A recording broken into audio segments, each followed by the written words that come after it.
Hello అండి, నేను మీ తేజుని. Welcome back to my channel. ఈరోజు మన వీడియోలో టొమాటో పచ్చడిని రుచిగా ఎలా తయారు చేసుకోవాలో నేను మీకు చూపించబోతున్నాను. ముందుగా నేను టమాటా పచ్చడిని తయారు చేసుకోవడానికి 1/2 kg దాకా టమాటాలను తీసుకుంటున్నాను. ఈ టమాటాలని నీట్గా వాటర్ తోటి క్లీన్ చేసుకోవాలి. ఇలా వాటర్ తోటి క్లీన్ చేసుకున్న తర్వాత ఒక క్లాత్ తీసుకొని ఈ టమాటాలన్నిటిని నీట్గా తడి లేకుండా తుడిచేసి చిన్న చిన్న ముక్కలుగా కట్ చేసుకొని పక్కన పెట్టుకోవాలి. ఇప్పుడు స్టవ్ ఆన్ చేసుకొని స్టవ్ మీద ఒక చిన్న గిన్నెని పెట్టుకొని అందులోకి 1/2 టీ స్పూన్ దాకా ఆవాలను వేసి ఈ ఆవాలు చిటపటలాడిన తర్వాత వేరే బౌల్లోకి తీసుకొని పక్కన పెట్టుకోండి. ఇదే గిన్నెలో ఒక 1/2 టీ స్పూన్ దాకా మెంతుల్ని వేసి ఈ మెంతులు అనేవి కొంచెం కలర్ చేంజ్ అయిన తర్వాత వేరే బౌల్లోకి తీసుకోండి. ఇప్పుడు ఇందాక వేయించి పెట్టుకున్న ఆవాలు మెంతుల్ని మెత్తటి పౌడర్ లాగా చేసి పక్కన పెట్టుకోండి. ఇప్పుడు స్టవ్ ఆన్ చేసుకొని స్టవ్ మీద ఒక మందపాటి కడాయిని పెట్టుకొని ఇందాక కట్ చేసి పెట్టుకున్న టొమాటో ముక్కలన్నిటిని ఇందులోకి వేసుకోండి. అలానే నాకైతే ఈ కప్పు తోటి 2 కప్పుల దాకా టొమాటో ముక్కలన్నీ వచ్చినాయండి. ఈ టమాటా ముక్కల్లో ఉన్న నీరు అనేది బయటకు వచ్చి అలానే ముక్క అనేది మెత్తపడేదాకా ఇలా కలుపుతూ ఈ ముక్కలన్నిటిని మగ్గనివ్వాలి. అలానే మనం ఇందులోకి అస్సలు వాటర్ అనేవి వేయకూడదు.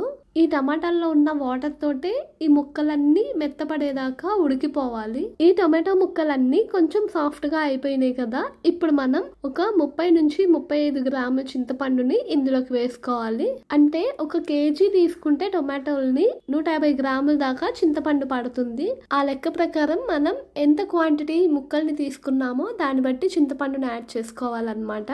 మనం వేసిన చింతపండు మెత్తగా అయ్యేంత వరకు మగ్గనిచ్చిన తర్వాత స్టవ్ ఆఫ్ చేసుకొని ఇలా ఒక పప్పు గుత్తితోనైనా లేకపోతే ఇలా స్మాష్ చేసేది ఏమైనా ఉంటే దీంతో మనం నీట్గా మొత్తం కలిసేలాగా కచ్చపచ్చగా ఇలా చేసుకోవాలన్నమాట.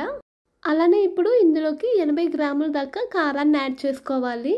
ఏ కప్పుతో అయితే కారాన్ని యాడ్ చేస్తున్నామో అదే కప్పుతోటి సగం కప్పు దాకా ఉప్పుని యాడ్ చేసుకోవాలి. అంటే 80 గ్రాముల కారానికి 40 గ్రాముల దాకా ఉప్పు పడుతుంది. అలానే 1/2 టీ స్పూన్ దాకా పసుపుని కూడా యాడ్ చేసుకొని ఇందాక మనం వేయించిన మెంతుల్ని ఆవాల్ని పొడి చేసుకున్నాం కదా, ఆ పొడిని కూడా ఇందులోకి యాడ్ చేసుకొని మొత్తం కలిసేలాగా మిక్స్ చేసుకోవాలి. ఇలా మిక్స్ చేసుకున్న తర్వాత ఇప్పుడు మనం ఈ పచ్చడిలోకి తాలింపుని ప్రిపేర్ చేసుకోవాలి. ఇప్పుడు మనం స్టవ్ ఆన్ చేసుకొని స్టవ్ మీద ఒక పాన్ ని పెట్టుకొని ఇందులోకి 4 నుంచి 5 టేబుల్ స్పూన్ల దాకా నూనెని వేసి ఈ నూనె కొంచెం కాగిన తర్వాత ఇందులోకి 5 నుంచి 6 దాకా వెల్లుల్లిపాయలను వేసుకోవాలి. అలానే ఒక 1/2 టీ స్పూన్ ఆవాలు, 3 నుంచి 4 ఎండుమిరపకాయలను కూడా వేసి కొంచెం వేగిన తర్వాత ఒక గుప్పెడంతా కరివేపాకును కూడా వేసి కరివేపాకుని కొంచెం వేగనిచ్చిన తర్వాత పక్కన పెట్టేసుకోండి. ఇప్పుడు సర్వింగ్ బౌల్లోకి టొమాటో పచ్చడిని సర్వ్ చేసుకొని పైనుంచి తాలింపుని వేసుకుంటే ఎంతో రుచిగా ఉండే టొమాటో పచ్చడి రెడీ అయిపోయినట్లే. ఈ టొమాటో పచ్చడి అన్నంలోకి అలానే దోశల్లోకి చాలా బాగుంటుందండి.